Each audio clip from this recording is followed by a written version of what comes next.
மத்திய கிழக்கை நிலையற்றதாக மாற்றி இருக்கிறீர்கள்.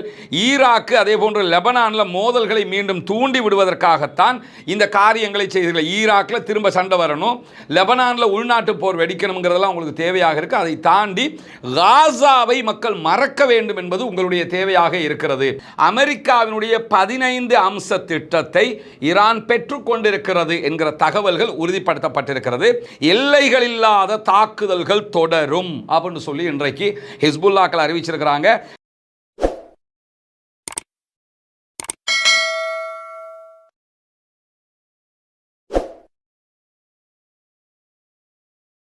அன்பிற்கினிய சகோதர சகோதரிகளே, நம் அனைவர் மீதும் ஏக இறைவனுடைய அமைதியும் கருணையும் உண்டாகட்டுமாக.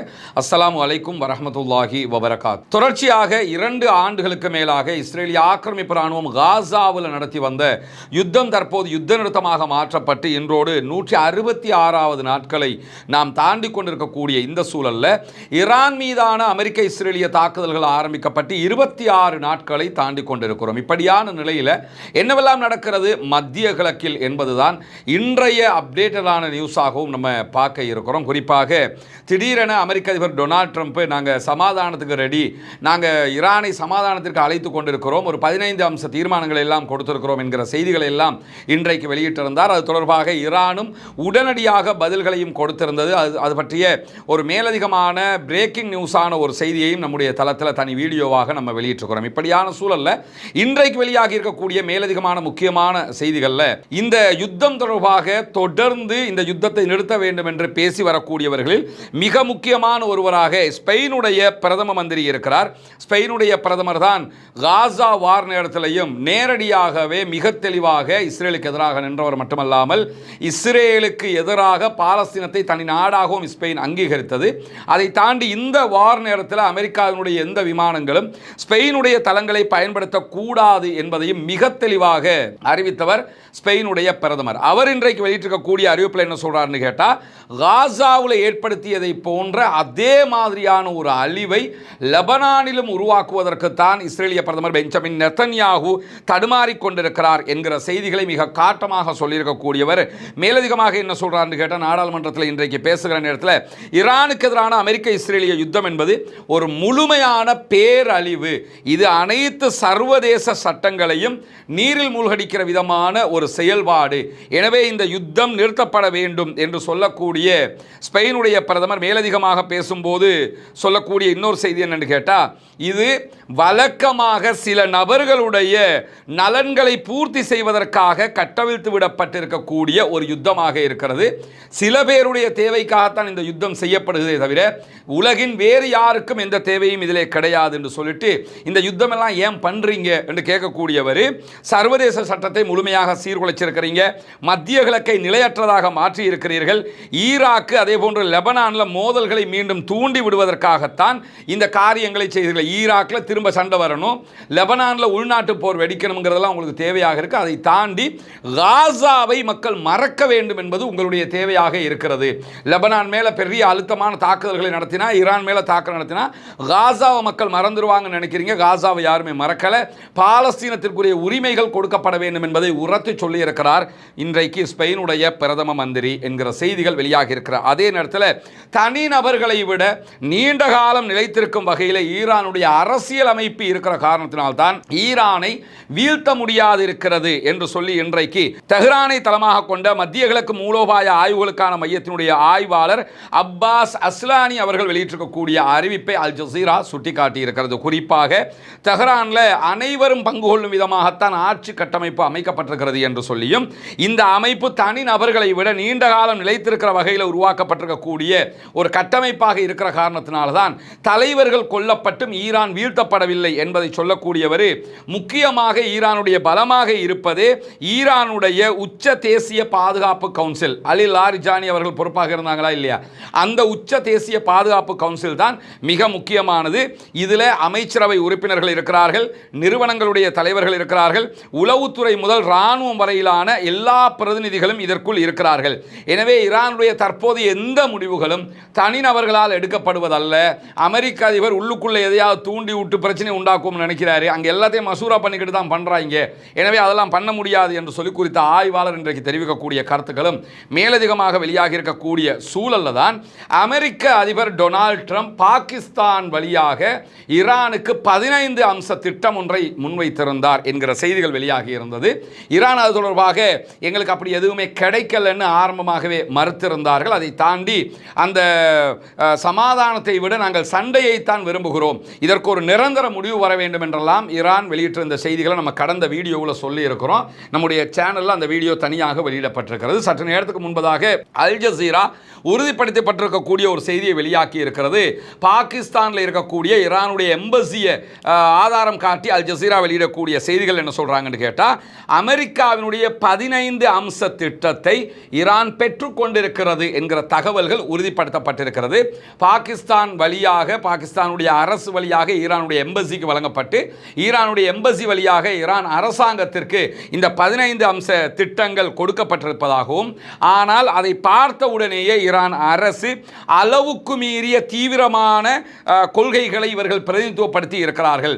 எனவே இதை ஏற்றுக்கொள்ள முடியாது, காகிதத்தில் கூட இது அழகாக இல்லை என்று வார்த்தையை பயன்படுத்தி இருப்பதான செய்திகள் வெளியாகி இருக்கிறது. அதாவது பேப்பரில் கூட இந்த நிபந்தனைகள் அழகா இல்லை, எனவே இதெல்லாம் ஏற்றுக்கிட்டு எங்களுக்கு சமாதானத்தை பற்றி யோசிக்கவே முடியாது, சண்டை தான் பிடிக்க வேண்டி வரும் என்று சொல்லி மிக தெளிவாக இன்றைக்கு இந்த தகவல்களை சொல்லி இருக்கிற அதே நேரத்தில் அமெரிக்கா முன்மொழிந்த 15 அம்ச திட்டத்தை தெஹ்ரான் பெற்றுக்கொண்டதாக இன்றைக்கு உறுதிப்படுத்தப்பட்டிருந்தாலும் அது தொடர்பாக மேலதிகமான செய்திகளை ஈரான் சொல்லுகிற போது இது தொடர்பான விளக்கத்தில் ஈரானியர்களை ஏமாற்றுவதற்கும் தவறாக வழிநடத்துவதற்கும் முயற்சி செய்கிறது அமெரிக்கா என்றுதான் நாங்கள் புரிந்து கொள்கிறோம் என்று சொல்லி தெளிவாக இது தொடர்பாக ஈரான் அமெரிக்காவுக்கு பதிலளிக்குமாறு பாகிஸ்தானுக்கு சொல்லி இருக்கிறது என்கிற தகவல்களும் வெளியாகி இருக்கிறது.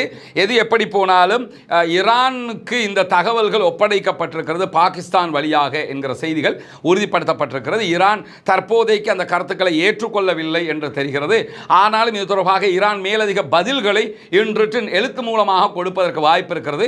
அப்படி கொடுத்துட்டாங்கன்னு சொன்னா ஒரு பேச்சுவார்த்தை இஸ்லாமாபாத்தில் நடைபெறுவதற்கான வாய்ப்புகளும் ரொம்ப நெருக்கத்தில் இருப்பதான ஆய்வாளர்களுடைய கருத்துக்களை நாம் பார்க்க முடிகிறது. அதே நேரத்தில் அமெரிக்க ஈரான் இஸ்ரேலிய பேச்சுவார்த்தைகள் நடத்தப்பட்டால் வளைகுடா ஒத்துழைப்பு கவுன்சில் ஜிசிசியை கண்டிப்பாக அந்த பேச்சுவார்த்தையில் இணைச்சிக்கிறணும் அப்படின்னு சொல்லி இன்றைக்கு ஜிசிசி கோரிக்கை ஒன்றை விடுத்திருக்கிறது. கத்தாருடைய முன்னாள் பிரதமர் ஜாபர் அல் தானி அவங்க வெளியிட்டிருக்கக்கூடிய ஒரு குறிப்பில் என்ன சொல்லியிருக்கிறார்னு கேட்டால், ஜிசிசி கண்ட்ரிஸ் எல்லாமே இந்த பேச்சுவார்த்தையில் எங்களையும் அமெரிக்காவும் இஸ்ரேலும் ஈரானும் இணைச்சுக்கிறோம்னு சொல்லி கோரிக்கை விடுங்க. ஏன்னா நம்ம ரொம்ப பாதிக்கப்பட்டிருக்கிறோம், நம்மளை விட்டுவிட்டு அவங்களா பேச்சுவார்த்தையை நடத்திக்கிட்டு போயிடுவாங்க, எனவே நாமும் அந்த பேச்சுவார்த்தையில் இருக்க வேண்டும் என்கிற கோரிக்கையை ஜிசிசி கண்ட்ரிஸ் முன்வைக்க வேண்டும் என்று சொல்லி கத்தாருடைய முன்னாள் பிரதமர் இந்த அறிவிப்பை விடுத்திருக்கிறார் அவருடைய எக்ஸ் பக்கத்தில். இதை தாண்டி ஈரானுடைய அணுசக்தி திட்டங்கள் ட்ரம்பினுடைய தூதர்கள் கொஞ்சம் கூட புரிஞ்சுக்கிறவே இல்லை.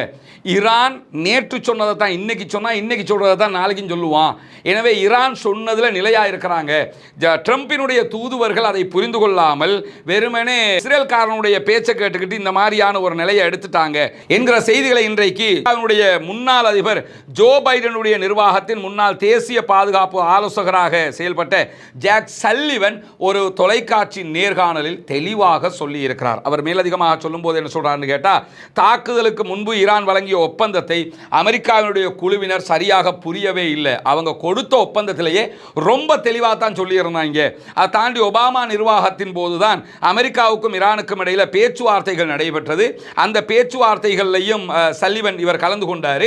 கலந்து கொண்டது மட்டுமல்லாமல் அப்போது ஈரான் சார்பாக இப்போதைய ஈரானுடைய வெளிவிவகார அமைச்சர் ஃபாரின் மினிஸ்டர் அப்பாஸ் அராக்சியும் பங்கு கொண்டிருந்தார். இந்த நிலையில் தான் ஈரான் மீது நம்ம குண்டுவீச்சை தொடங்குவதற்கு சில நாட்களுக்கு முன்பு ஈரானியர்கள் ஜெனீவாவில் ஒரு தெளிவான ஒப்பந்தத்தை நமக்கு முன்வைத்தார்கள். அதில் அணுசக்தி பிரச்சனையை தீர்ப்பதில் பெரும் பங்கு மிக தெளிவாக இருந்தது. இந்த அணுசக்தி பிரச்சனைக்கு என்ன தீர்வுன்றலாம் ஈரான்காரங்களே தெளிவாக சொல்லி இருந்தாங்க. அவர் சொல்றார், என்னுடைய புரிதலின்படி நம்முடைய தரப்பாக இருக்கக்கூடிய டொனால்ட் ட்ரம்பினுடைய தரப்பு பேச்சுவார்த்தையாளர்கள் தங்களுக்கு வழங்கப்பட்ட அந்த டாக்குமெண்ட்டை கரெக்டாக புரியவே இல்லை. ஈரான்காரன் சரியா தான் சொன்னா, இவங்க தான் மரகலண்டு போய் அதை தெளிவாக புரியாம இருந்தாங்கன்னும் போது பேசுறவர் என்ன கேட்கிறாருன்னா, ஏன் அது பாரசீக மொழியில் இருந்துச்சான்னு கேட்கிறாரு, கிண்டலுக்கு கேட்கிறாரு. இல்லை அது ஆங்கிலத்தில் இருந்துச்சு, ஈரான்காரன் என்ன அந்த ஊமைகளுடைய பாஷையில் பேசுகிறான், அவன் ஆங்கிலத்தில் திட்ட தெளிவாகத்தான் எல்லா விவகாரத்தையும் தந்திருந்தான், ஆனால் அதையெல்லாம் படித்து பார்த்து புரிகிற அளவுக்கு இவங்களுக்கு புத்தி இல்லை என்கிற கருத்துக்கள் அவர் சொல்லியிருந்தார்.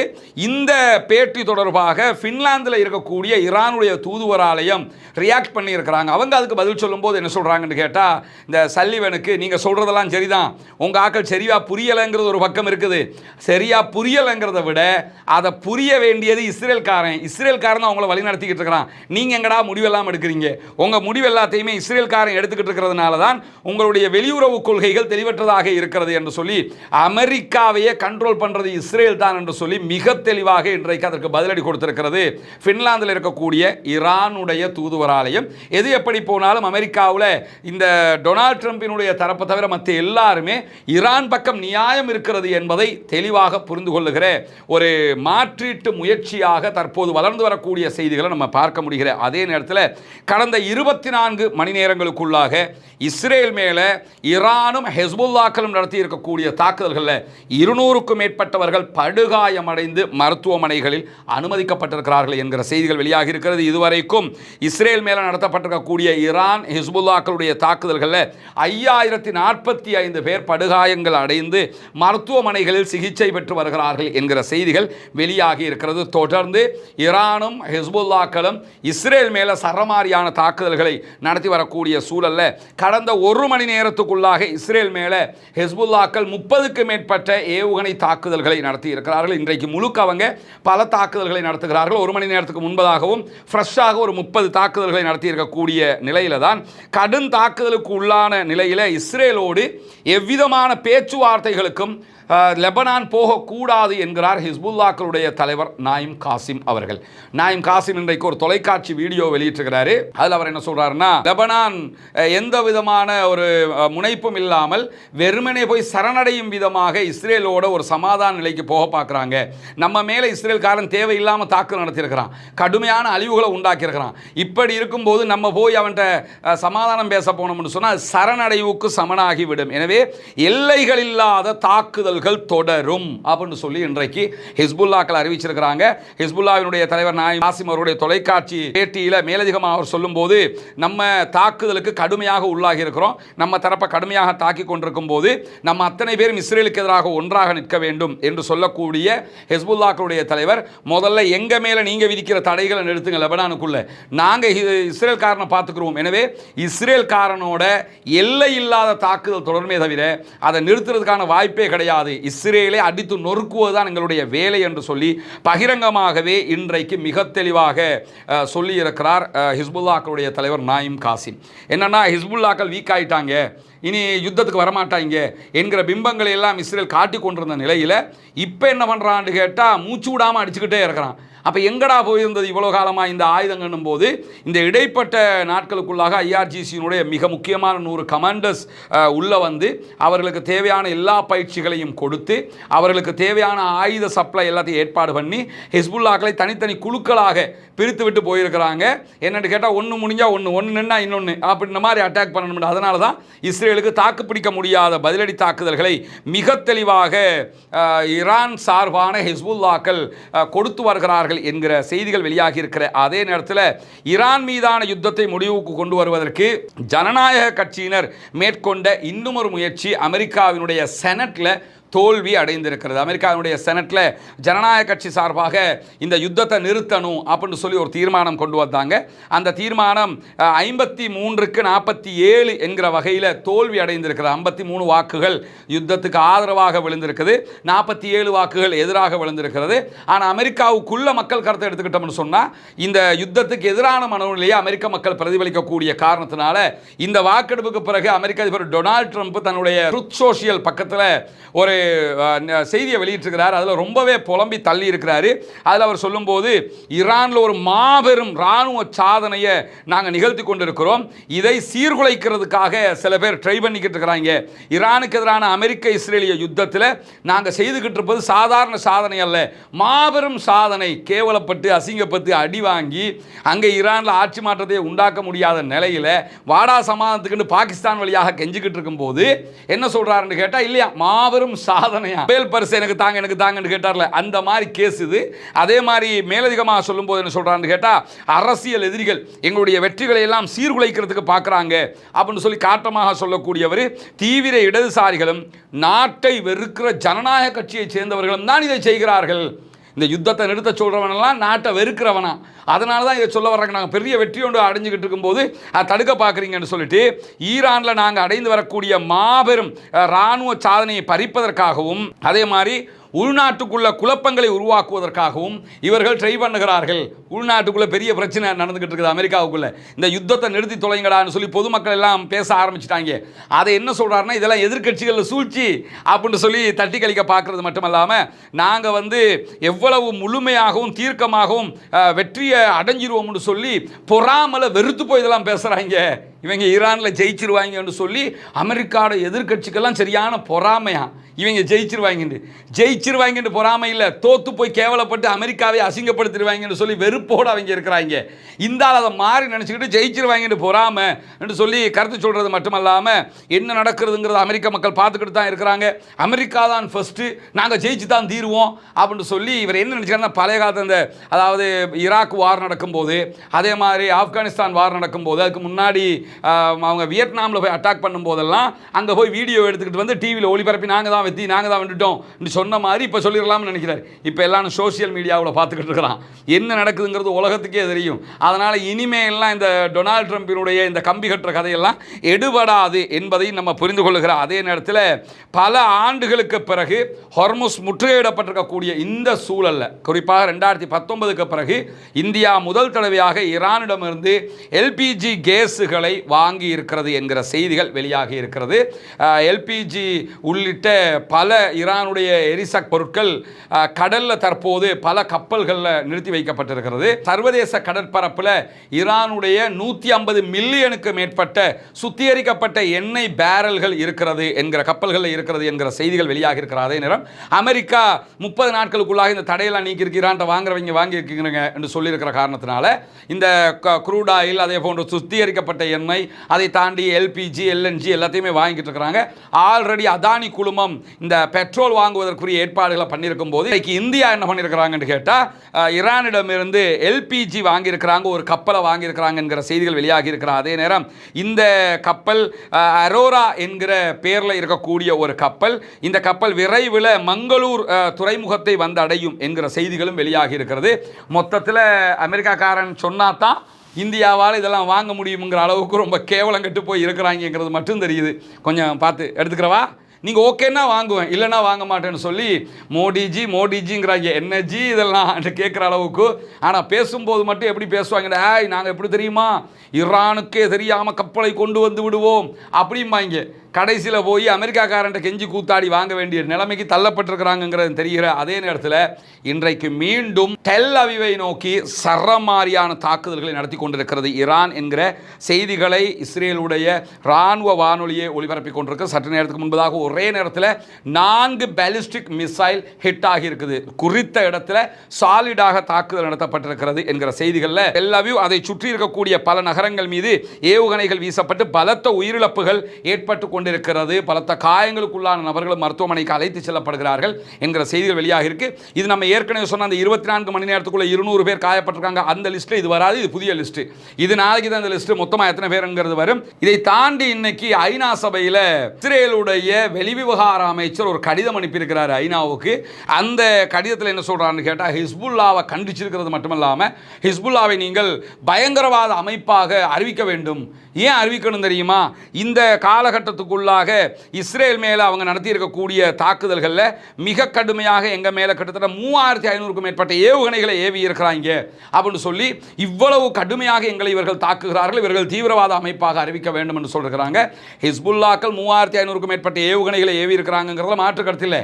அவங்களையே தீவிரவாத அமைப்பாக அறிவிக்கணும்னா இந்த யுத்தம் ஆரம்பிக்கப்பட்டதில் இருந்து இந்த 26 நாட்களுக்குள்ளாக, அதாவது 26னா மார்ச் 2லிருந்து நம்ம கணக்கிலே வைக்கணும். இதை இந்த மார்ச் 2 இருந்து நம்ம எடுத்துக்கிட்டோம்னு சொன்னால் ஹிஸ்புல்லாக்களை இலக்கு வைக்கிறோம் பேர் வழி என்கிற பேரில் இஸ்ரேல் லெபனானுக்குள்ளே நடத்தியிருக்கக்கூடிய தாக்குதலில் 1090 அப்பாவிகள் லெபனானில் கொல்லப்பட்டிருக்கிறார்கள். இப்போ யார் தீவிரவாதி? அவன் தீவிரவாதியா இவன் தீவிரவாதியா? அப்பாவிகள் 1090 பேரை கொண்டுபிட்டு இவன் என்ன செய்கிறான்னா அவங்கள தீவிரவாதின்னு சொல்லுங்க அறிவிங்கிறான். அப்போ என்னன்னா அவனுடைய தாக்குதலை ஜீரணிக்க முடியலை, தவிர்க்க முடியலை, தடுக்க முடியலை.